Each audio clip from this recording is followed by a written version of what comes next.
వైజాగ్లో మన ఎమ్మెల్యేలు ఎంతమందిని జైల్లో పెట్టారు, ఎంత భయభ్రాంతులను చేశారు. బయటికి వస్తే ఆ రోజు నన్ను అందరూ అడిగారు, మీరు వెంటనే ప్రధానమంత్రి గారికి చెప్పండి, ఫోన్ చేయండి, మీకు తెలుసు కదా అంటే నేను ఒకటే అన్నా, ప్రజల్ని కాపాడటానికి వచ్చాను నేను, నన్ను కాపాడమని ఎవరిని నేను అడగదు, ప్రధానమంత్రి గారైనా సరే. ఇది నా నేల, నా పోరాటం, ఇది నా మీద చెయ్యి వెయ్యమని చెప్పండి, చెప్తాను నేనేంటో అని చెప్పాను. అంటే నేను ఎవరో వస్తారని నేను ఎప్పుడు చేయను, నేను ఎంత నిలబడగలను అదే నా మెజర్ అంతే. నేను ఎలాంటి జీవితం నుంచి వచ్చానంటే, నాకు చుట్టుపక్కల పేరెంట్స్ కమ్యూనిస్టులు, పిల్లలేమో క్యాపిటలిస్టులు, అలాంటి లెఫ్ట్ భావాలతో ఉన్న నాయకుల్ని, వారి పిల్లల్ని నేను నెల్లూరులో చూసేవాడిని. అంటే మార్పు అనేది అవసరం.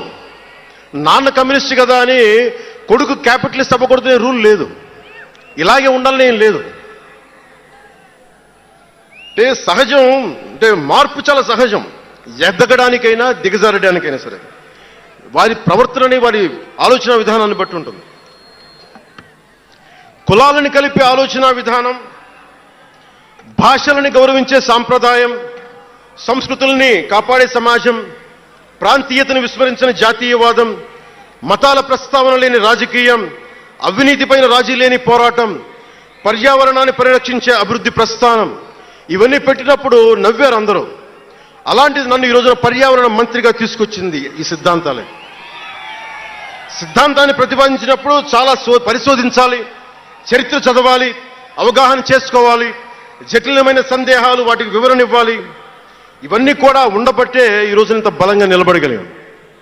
నేను ఇంత ఆలోచించి అడుగు ముందుకేస్తాను తప్ప అనాలోచితంగా ఎప్పుడు నేను అడిగాను. ఈ 10 ఏళ్లలో నిలబడ్డాం, బలపడ్డాం, చాలా పడ్డాం కూడా.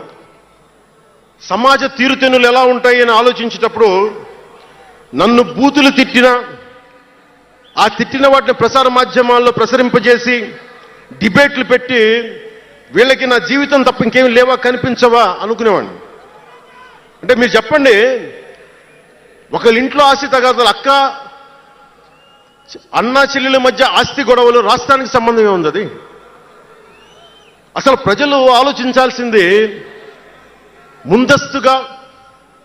అసలు ఎన్నికల్లో చేయడానికి డబ్బులు లేని వాళ్ళ దగ్గర ఇన్ని వేల కోట్లు ఎలా వచ్చినాయి? నేను డిగ్రీలు చదివి, పిహెచ్డీలు చదివి నాకు ఉపాధి రాకపోతే వీళ్ళు కేవలం రాజకీయాల్లోకి వచ్చి 1000 కోట్లు ఎలా సంపాదిస్తారు? దానికోసం వాళ్ళిద్దరూ కొట్టుకుంటుంటే అది మనకి ఎలా సమస్య అవుతుంది? ఇది మీరు ఆలోచించాల్సింది. అంతేగాని కూర్చోబెట్టి సినిమా సినిమా సినిమా అంటే మొక్కే కాదంట్లా. మీకు కోపం రావాలి కదా, అన్యాయం జరిగితే. కోపం లేని సమాజంలో మార్పు ఎలా